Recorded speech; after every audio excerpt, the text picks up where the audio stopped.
tinyurl.com/BTC rubric right there. That's where you want to go. So if you want to pause the video and go there, feel free to do so in another tab. All right. But once you go there, it'll take you to a Google Drive folder that looks just like this. And in that folder, you'll see the quick tutorial there that many of you are watching this video in.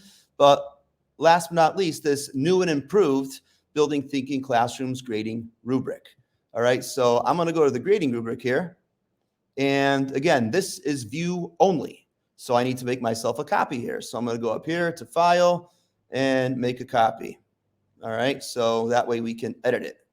All right, so I'm going to call this Demo 1. All right, and I'm going to change the location quickly. So bear with me. And we'll make a copy that we can now edit. So a lot of this is the same as the old file that was published and removed, okay? But this is a lot cleaner and simpler here. So here's on this class list sheet, that's where we want to enter our student names. I'll just enter 3 names for the sake of illustration. Mine, Williams, and Brandon's.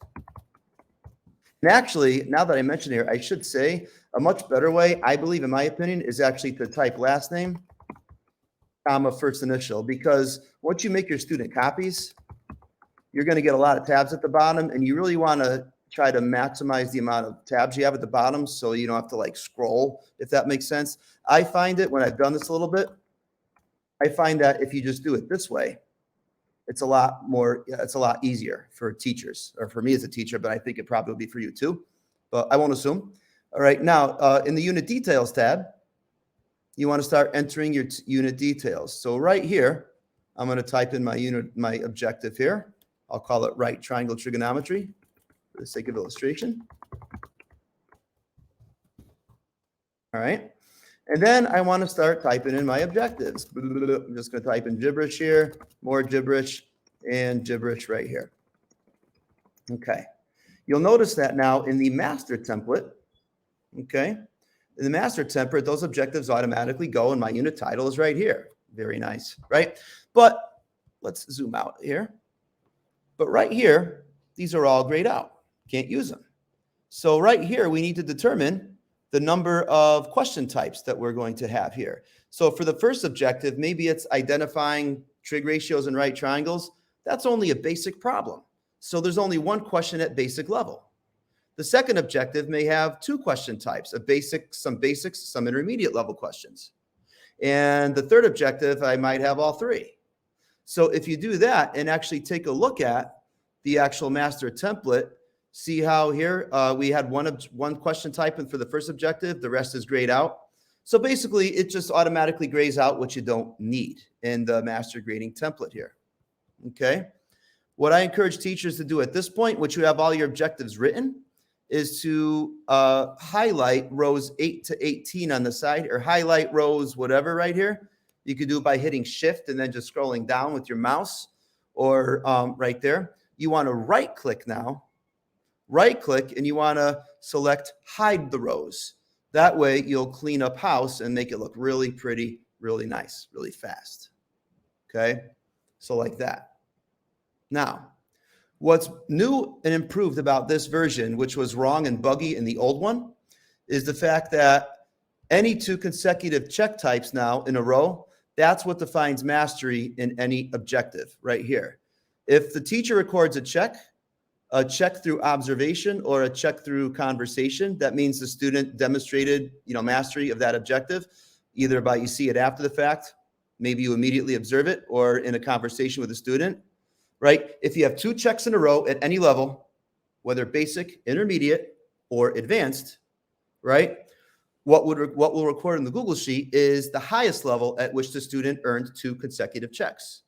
That's what it means by backwards compatible. I'll show you what I mean by demonstrating here, right? So for example, take a look, let me go here.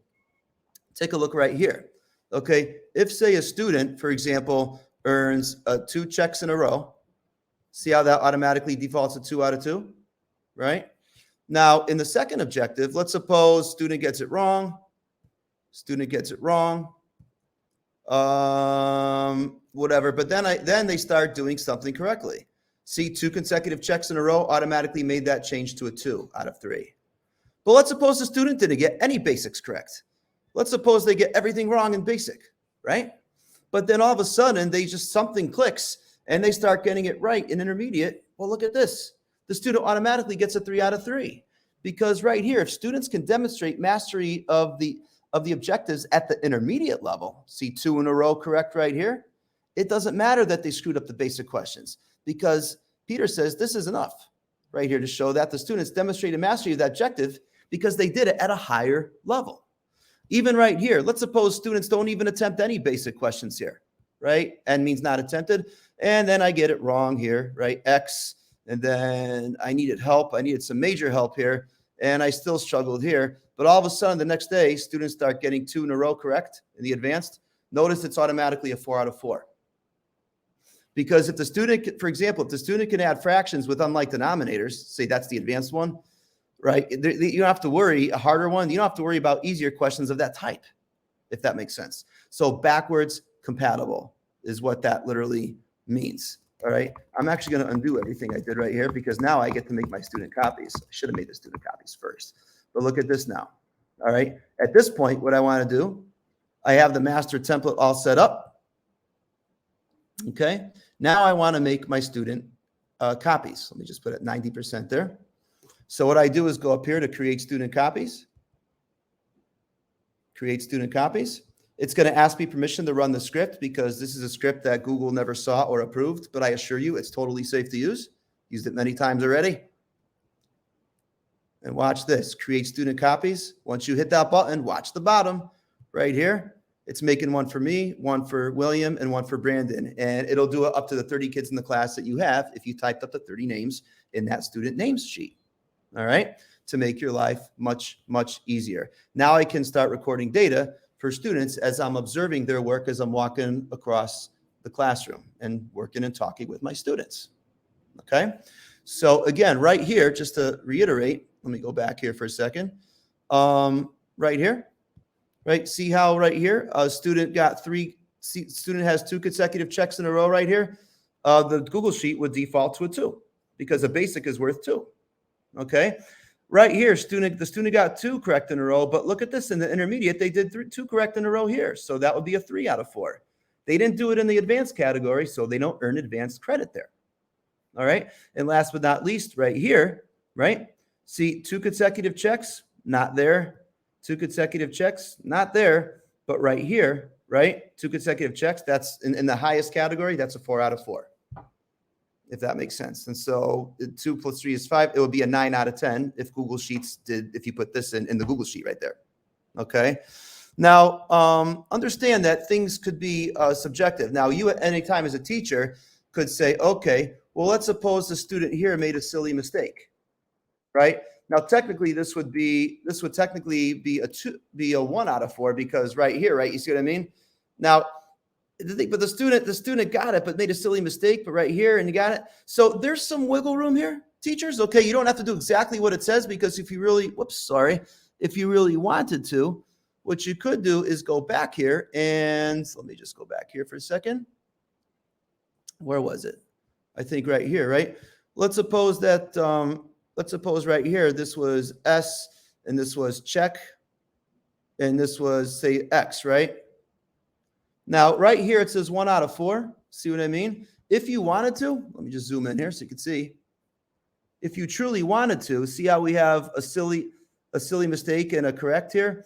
The teacher could manually override that by just getting rid of everything, and they could put a 4 out of 4 there. That's totally possible. You can override the calculated values at any time, but I would do that on a case-by-case basis. Not going to do it all the time, but just something there for you to be aware of. All right. So now, last but not least, apologize for my cluttered desktop right there. Where are we? Here we go. In this file here, we have the last slide here. We have some examples of questions at basic, intermediate, and advanced levels. So check them out if you'd like. The third slide here contains links to what these symbols actually mean. So on behalf of Brandon, William, myself, we hope this helps you as you formatively assess students' thinking in your thinking classroom.